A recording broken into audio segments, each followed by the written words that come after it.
نحمده ونصلي ونسلم على رسوله الكريم أما بعد فأعوذ بالله من الشيطان الرجيم بسم الله الرحمن الرحيم وأوفوا بعهد الله إذا عاهدتم ولا تنقضوا الأيمان بعد توكيدها وقد جعلتم الله عليكم كفيلا إن الله يعلم ما تفعلون۔ اور اللہ کا عہد پورا کرو جب تم کوئی عہد کرو، اور قسموں کو مضبوط کرنے کے بعد نہ توڑو، حالانکہ تم اللہ کو اپنے اوپر ضامن بنا چکے ہو، بے شک اللہ تبارک و تعالی تمہارے کام جانتا ہے۔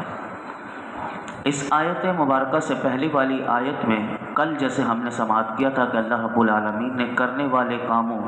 اور نہ کرنے والے کاموں کا اجمالی طور پر ذکر فرمایا۔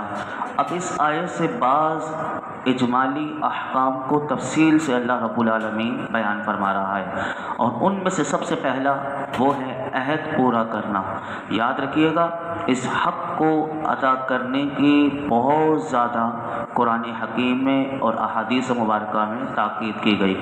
یہ آیت ان لوگوں کے بارے میں نازل ہوئی کہ جنہوں نے بیعت رضوان کے موقع پر رسول اللہ صلی اللہ علیہ وسلم سے اسلام پر بیعت کی تھی، اور انہیں اپنے عہد پورے کرنے کا حکم دیا گیا۔ بعض مفسرین نے فرمایا کہ اس آیت میں عہد سے ہر وہ عہد ہے فرمایا جسے انسان اپنے اوپر اپنے اختیار سے لازم کر لے، اور اس میں وہ وعدہ بھی داخل ہے، کیونکہ وعدہ کرنا بھی یہ بھی عہد کی ایک قسم ہے۔ حضرت عبداللہ بن عباس رضی اللہ عنہما فرماتے ہیں کہ وعدہ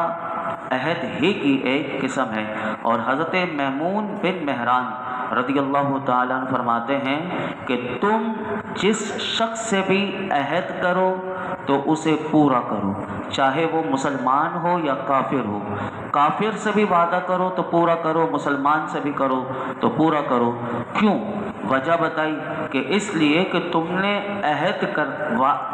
کرتے وقت تم نے اللہ کی قسم کھائی تھی، اور اللہ کا نام لے کر تم نے اس وعدے کو پورا کرنا کی تم نے قسم کھائی تھی، تو فرمایا کہ تم نے قسم کھا کر گویا کہ تم نے اللہ کو ضامن بنایا تھا، اور اللہ کو جو گواہ بنا دے پھر وہ قسم کو پورا نہ کرے، عہد کو پورا نہ کرے، وعدے کو پورا نہ کرے، تو وہ خود سوچ لے۔ اس آیت میں یہی بتایا گیا کہ بے شک اللہ تمہارے کام کو جانتا ہے، تو انسان کو چاہیے کہ وہ اپنے عہد کو پورا کرے۔ علامہ ساوی رحمۃ اللہ علیہ اسی آیت کے ضمن میں آپ فرماتے ہیں کہ عہد سے مراد ہر وہ چیز ہے کہ جسے پورا کرنا انسان کے اوپر لازم ہے، خواہ اسے پورا کرنے کا اللہ رب العالمین نے بندے پر لازم کیا ہو یا بندے نے خود اپنے اوپر لازم کر لیا ہو۔ جیسے کہ پیر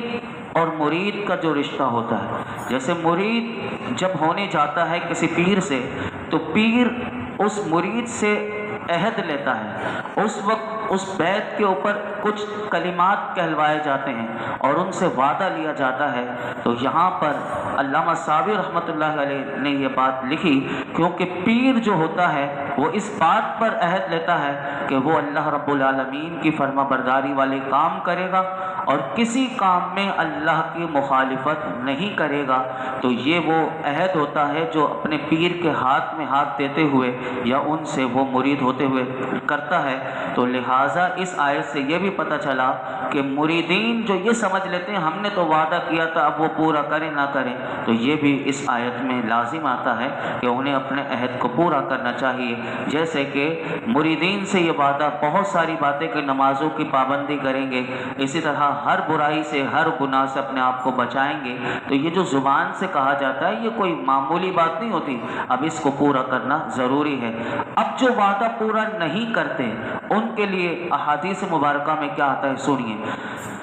حضرت عبادہ بن صامت رضی اللہ تعالیٰ عنہ سے روایت ہے کہ اللہ کے محبوب علیہ الصلوۃ والسلام نے ارشاد فرمایا کہ تم میرے لیے 6 چیزوں کے ضامن ہو جاؤ، یعنی حضور فرماتے ہیں میرے لیے 6 چیزوں کی تم مجھے ضمانت دے دو، میں تمہارے لیے جنت کا ذمہ دار ہوتا ہوں، یعنی میں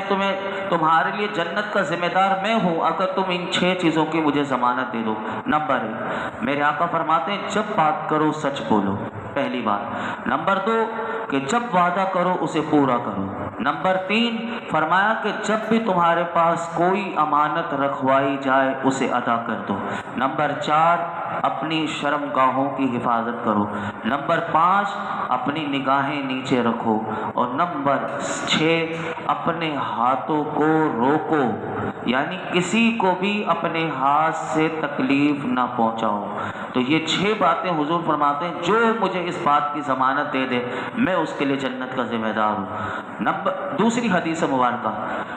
حضرت عبداللہ بن عمر رضی اللہ عنہما سے روایت ہے کہ اللہ کے محبوب علیہ الصلوۃ والسلام نے ارشاد فرمایا، قیامت کے دن عہد شکنی کرنے والے کے لیے ایک جھنڈا بلند کیا جائے گا، یعنی جو وعدے کو توڑ دیتے ہیں ان کے لیے ایک الگ سے جھنڈا ہوگا، اور کہا جائے گا کہ یہ فلاں بن فلاں کی عہد شکنی ہے۔ یعنی کتنی بڑی اس بندے کی رسوائی ہوگی قیامت کے دن کہ جس کے لیے جھنڈا اس کے ہاتھ میں ہوگا اور اسے یہ بتایا جائے گا کہ یہ وہ شخص ہے کہ جو دنیا میں عہد شکنی کیا کرتا تھا، یعنی وعدے کو توڑ دیا کرتا تھا۔ اور اسی آیت میں اللہ رب العالمین نے فرمایا وَلَا تَنْقُضُوا الْأَيْمَانَ بَعْدَ تَوْكِيدِهَا، اب تم نے عہد جو کیا وہ تم نے قسم کھا کر عہد کو مضبوط کر لیا، تو اللہ فرماتا ہے کہ تم قسموں کو مضبوط کرنے کے بعد نہ توڑو۔ مضبوط کر کے نہ توڑنے سے کیا مراد ہے؟ یعنی اس کی علماء نے یہ لکھا کہ قسم کھاتے وقت اللہ تعالیٰ کے اسماء اور صفات زیادہ ذکر کیے جائیں، اور قسم توڑنے کی ممانعت مضبوط کرنے کے ساتھ خاص نہیں بلکہ مطلقاً توڑنا مراد ہے۔ یعنی قسم مضبوط کرنے سے مراد یہ ہے کہ قصداً قسم کھائی جائے، اور اس صورت میں لغو قسم جو ہوتی ہے اس قسم سے خارج ہوتی ہے۔ قسم کے جو مسائل تھے وہ میں 7ویں پارے میں عرض کر چکا تھا، لیکن میں صرف 3 باتیں اور آپ کے سامنے، کیونکہ یہ بار بار آتا رہتا ہے ہماری زندگی سے اس کا تعلق ہے، تو یاد رکھیے گا قسم کھانا جائز ہے، مگر جہاں تک ہو سکے علماء نے لکھا کہ کم قسم کھانا بہتر ہے، جتنا ہو سکے بچے۔ ہر بات پر قسم نہیں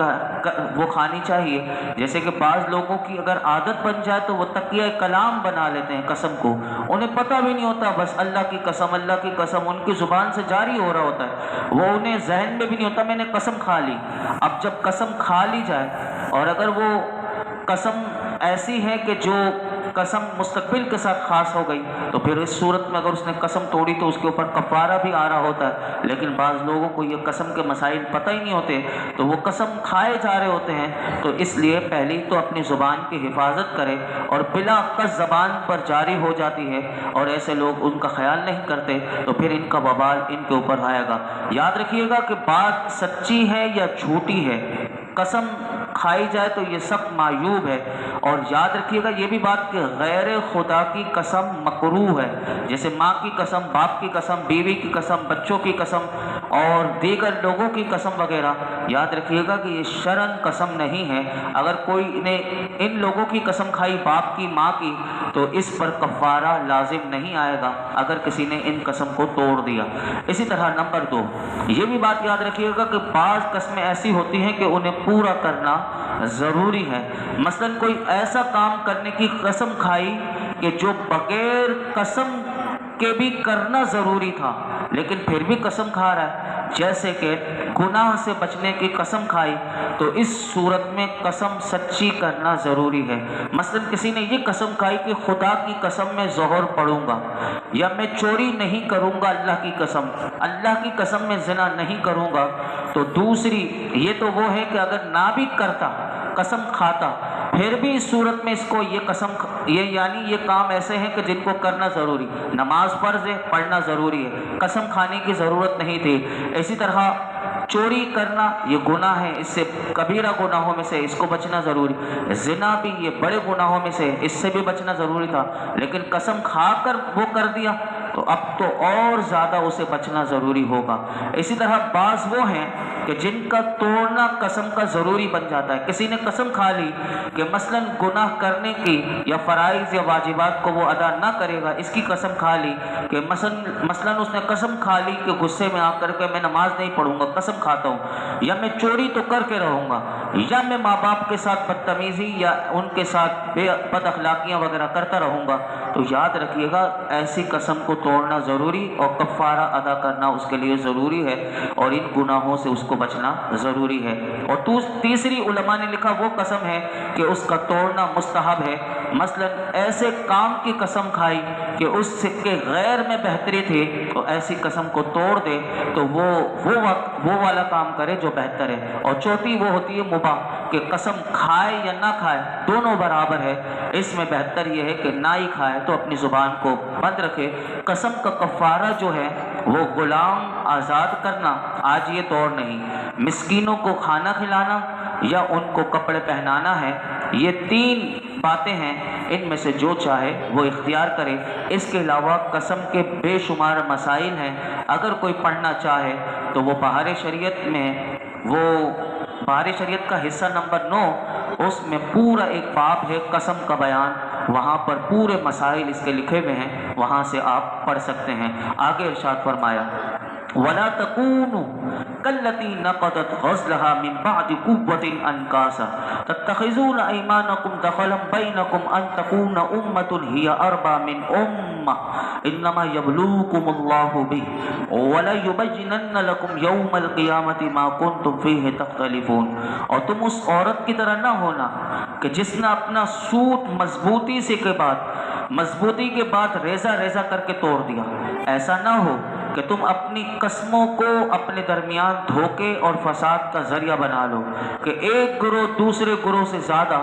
طاقتور مال والا ہے، اللہ تو اس کے ذریعے تمہیں آزماتا ہے، صرف آزماتا ہے، اور وہ ضرور قیامت کے دن تمہارے لیے ظاہر کر دے گا، صاف ظاہر کر دے گا جس بات میں تم جھگڑتے ہو۔ یہاں پر دوبارہ اللہ رب العالمین نے فرمایا کہ تم اپنے معاہدے اور قسمیں توڑ کر، یعنی اس عورت کی طرح نہ ہونا کہ جس نے اپنا سوت مضبوطی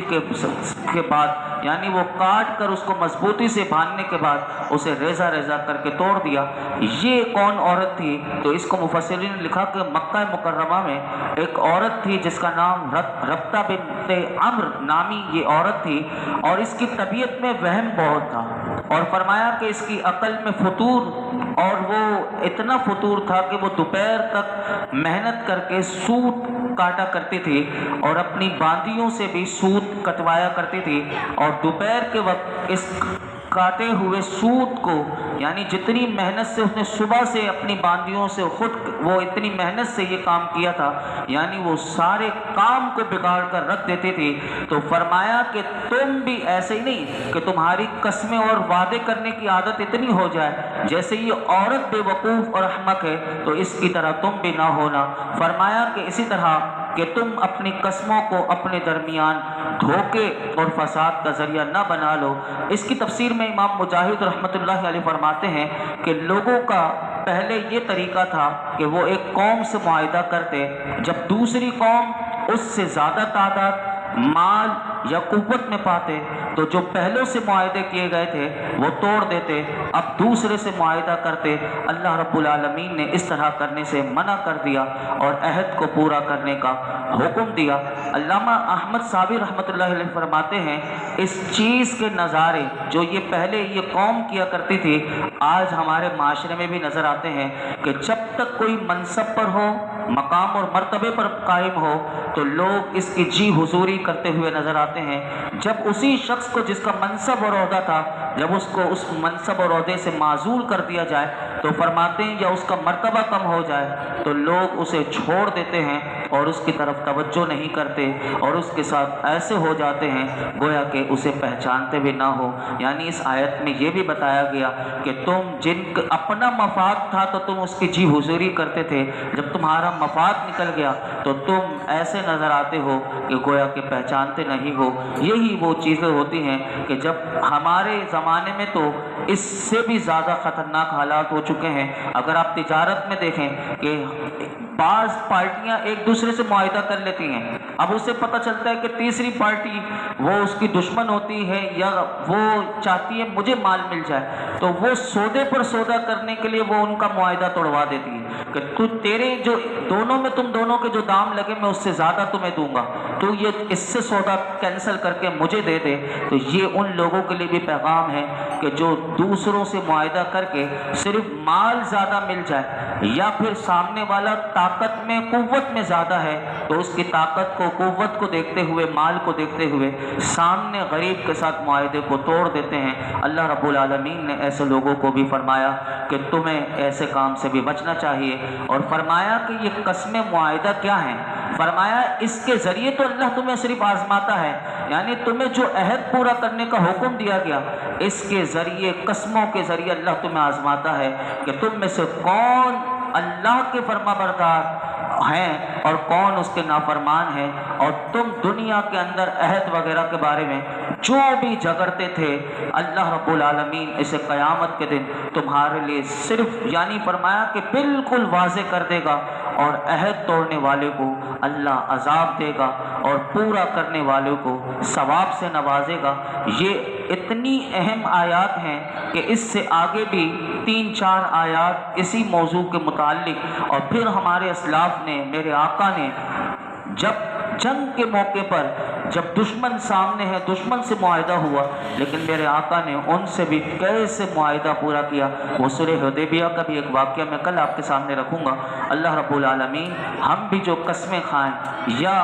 وعدہ کسی سے کریں، یاد رکھیے کہ اس کو اللہ رب العالمین ہم سب کو وعدے کو پورا کرنے کی توفیق عطا فرمائے، کیونکہ وعدہ پورا کرنا اتنا اہم ہے کہ یہ کیوں اہم ہے اس کی ایک اور بھی وجہ ہے، یہ کل میں آپ کے سامنے رکھوں گا۔ اللہ رب العالمین ہم سب کو قول و فعل میں ایک کر دے، قول و فعل کے تضاد سے محفوظ فرمائے۔ الحمدللہ رب العالمین والصلاة والسلام علی سید الانبیاء والمرسلین وعلی آلہ واصحابہ اجمعین۔ یا رب العالمین نماز اشادہ کرنا اپنی بارگاہ میں قبول فرما، قرآن و سنت کا فہم عطا فرما۔ یا اللہ ہمیں قرآن حکیم کی قدر عطا فرما، اس کی شب روز تلاوت کی توفیق عطا فرما، اس کے ساتھ اپنا تعلق مرتے دم تک مولا کریم مضبوط رکھنے کی توفیق عطا فرما۔ قرآنی تعلیمات کو مولا کریم جو ہم سنتے ہیں اسے سمجھنے اور اس پر صحیح طور پر عمل پیرا ہونے کی توفیق عطا فرما۔ ہمارے لیے مولا کریم قرآن حکیم میں غور و فکر کرنا آسان کر دے، ہمارے لیے عمل کرنا آسان کر دے، ہمیں باعمل بااخلاق بنا دے۔ اللہ ہمیں اپنی زبانوں کی حفاظت عطا فرما۔ مولا کریم جتنے ہم سے صغیرہ کبیرہ گناہ ہو گئے معاف فرما دے، ہماری بے حساب مغفرت فرما، ہمارے والدین کی مغفرت فرما، میرے آقا کی تمام امت کی مغفرت فرما۔ اس درس قرآن میں جتنے حاضرین موجود ہیں اللہ جس کے دل میں جو مراد ہو، جو تمنا ہو پوری فرما۔ وصلی اللہ تعالی علی خیر خلقہ محمد وعلی آلہ وصحبہ اجمعین۔